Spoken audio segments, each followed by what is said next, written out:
Recently, stores like Target and Walmart have promised more contactless payment options in order to protect against the spread of COVID-19. What that means is they won't be handling any cash. Is this another step toward a future where cash no longer exists? Back when I was shooting the $2 Bill documentary in 2013, I had the opportunity to interview David Wolman. He's the author of a book called The End of Money. We were supposed to talk about the practicality of the $2 bill, but we got into a conversation about the practicality of cash in general. Most people don't even stop in their everyday lives to consider the fact that most money is already electronic. When you sort of break the spell on them and say, you know, there's no drawer at the bank with your name on it and you open it and there's your wealth. You know, there's no there. It's all electronic. And yet when you point out to people that fact and then wonder aloud about it and then propose sticking a fork in it, people go crazy, like you've insulted their mother.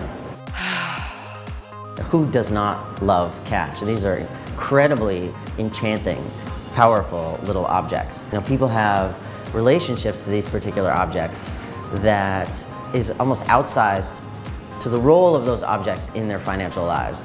In other words, you know, we treat the paper, we spend the paper in all these peculiar ways because they are these magical objects. They sort of trick us into behaving a certain way that electronic money does not.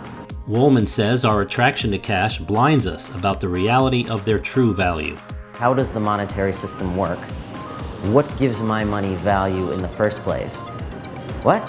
It's just trust in government, in the issuing institution, in each other?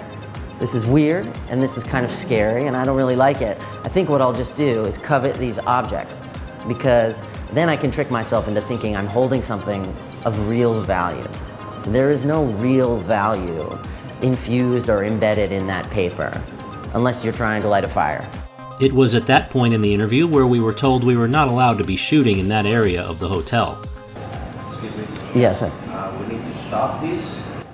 When we set up again in his room, David elaborated on his point. So there is no intrinsic value to cash. There's emotional value, there's comfort value, and it's an incredibly powerful tool, but you don't need the object to transfer the idea of ownership. If I buy a car from you, we don't need these physical objects to represent that exchange, but we sort of like to use them because then it helps us get our arms around this rather mysterious and ethereal idea of money and of value.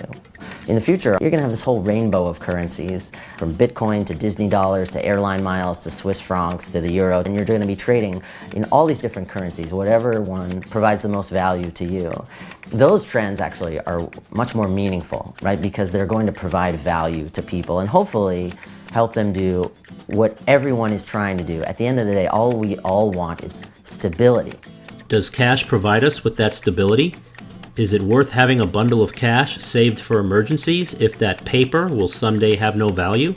Look, we don't want to get rid of cash tomorrow. You don't want to move toward the cashless society prematurely if you're putting anyone out. If in the future, producing these things at such a cost and securing them at such a cost and infusing them with anti-counterfeiting technology at such a cost and making sure that cash registers out in the middle of nowhere, Wyoming are properly stocked with correct change for transactions that everyone is doing by way of their mobile phone, that's when you start to wonder, should we really keep this stuff around? And eventually, cash's fate is going to be sort of like the payphone.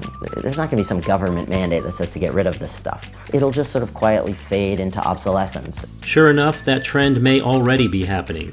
From 2014 through 2019, the number of bills printed for the upcoming fiscal year was continually in the range of 7 billion notes.